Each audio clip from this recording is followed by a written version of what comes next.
What's up mga ka-hybrid? Nandito ako ngayon sa bayan ng Bacayao.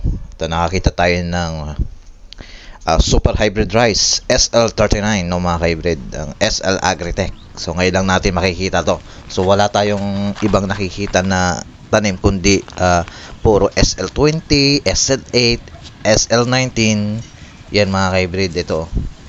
Kakaiba sa atin ngayon na ating mga farmers, no. Maaring nakatanim na rin nito ng SL39, pero ito nakita natin ngayon to na napakaganda ng kanyang crop standing. Ayan.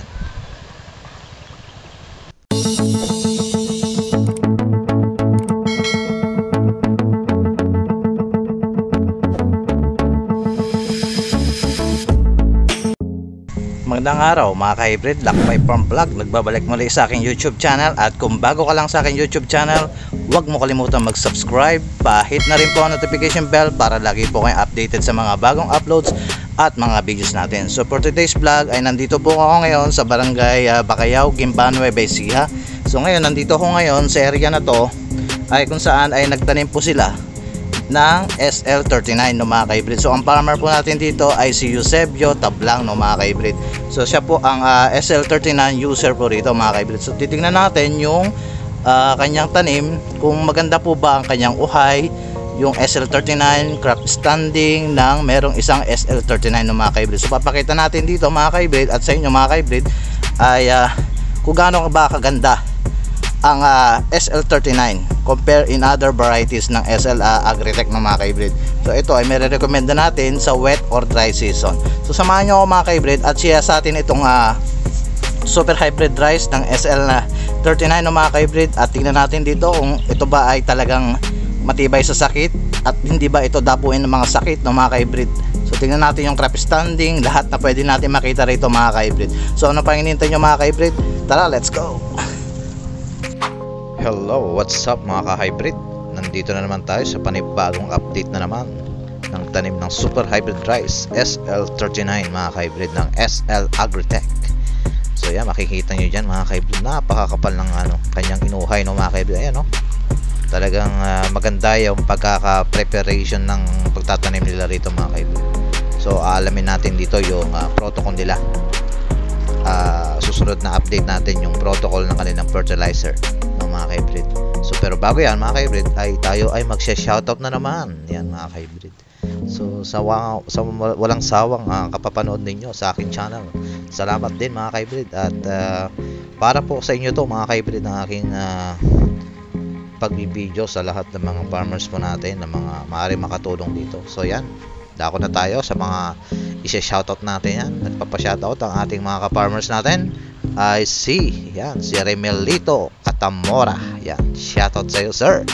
Yan, at ito naman susunod natin isi-shoutout si James Casanova.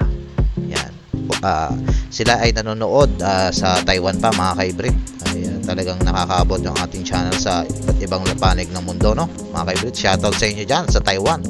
Galing din ako po dyan sa Taiwan no, sa New Taipei no. Dati po tayong OFW at umuwi na po tayo rito no mga ka-hybrid. At masarap talagang mag farm dito sa Pilipinas. So siyempre mas maganda rin sa ibang bansa no, tayo makakapunta umuli doon no mga ka-hybrid. So pangatlo natin isi-shoutout ay si Albe Escano. Yan, shoutout sa iyo sir. At uli natin isi-shoutout, ayan, apat muna kayo isi-shoutout ko. So yan, si John Gabriel, ating farmer na palagi po nakantabi sa ating channel. So paki-comment below po kung sino po yung gusto magpa-shoutout dyan ay paki-comment down below po sa mga farmers po natin dyan. So yan, dako na tayo ngayon dito sa super hybrid rice SL39 ng mga ka-hybrid yan. So nakikita nyo naman mga ka-hybrid, napakaganda ng kanilang tanim. Ay mapapawaw ka talaga rito sa tanim nilang SL39. So dito sa Bacayao kasi ay marami tayong nakikita na mga SL mga varieties na rito no mga ka-hybrid. So maraming mga farmers natin nagtatanong kung saan po ba yung legit na distributor ng SL varieties no. So marami na pong kumalat na mga varieties dito sa ating Pilipinas no mga ka-hybrid. Pero ang alam ko ang pinaka legit na distributor talaga ng SL Agritech ay nasa Leyte, no mga ka-hybrid.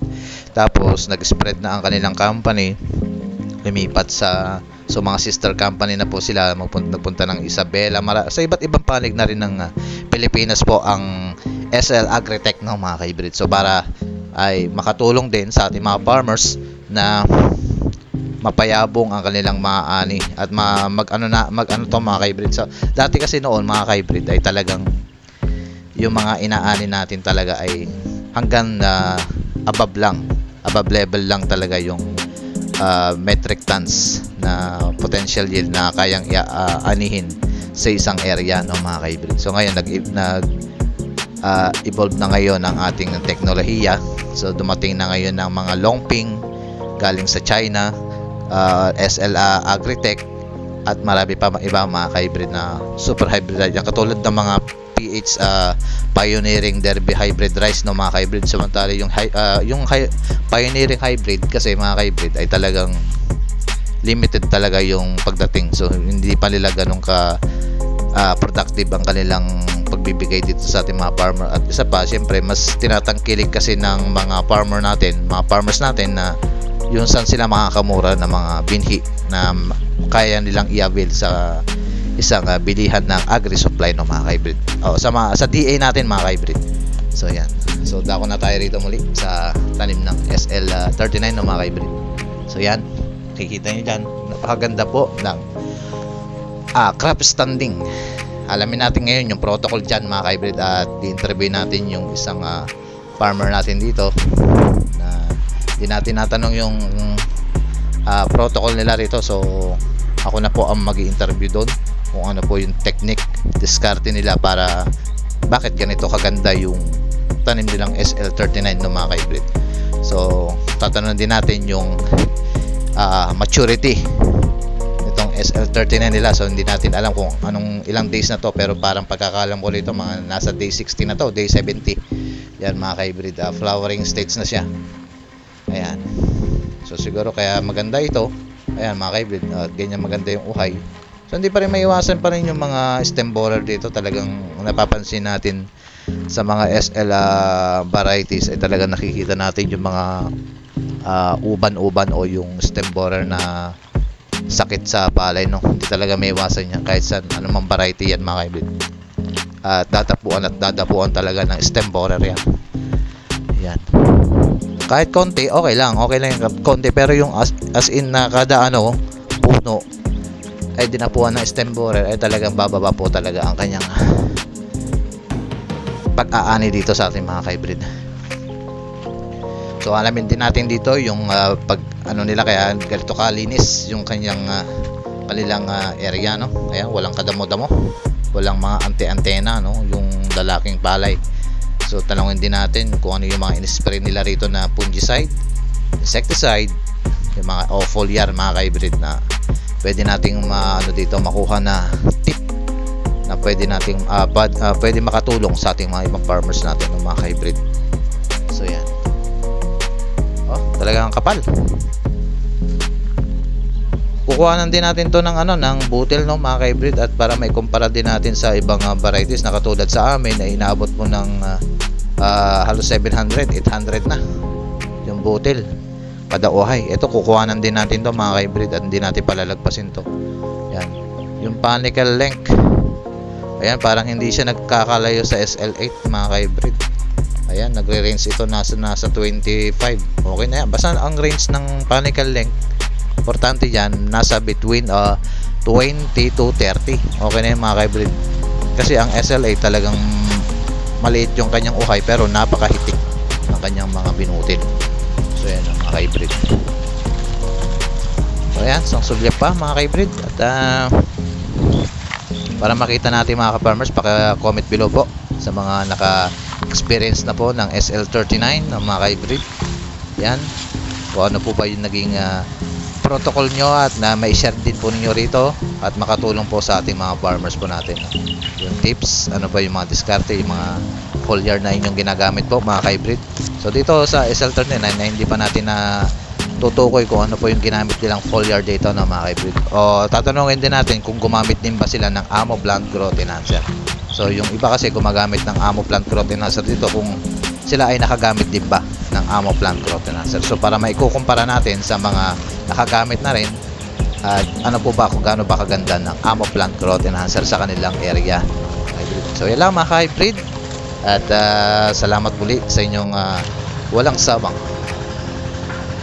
panonood sa aking channel, at mabuhay po kayo mga ka-hybrid. Hanggang dyan lamang po, at next upload ay stay tuned lang mga ka-hybrid sa mga next upload natin, at don't forget to subscribe, share, like, click the notification bell para po lagi po kayo updated sa mga bagong uploads at mga videos natin. So ingat po at God bless.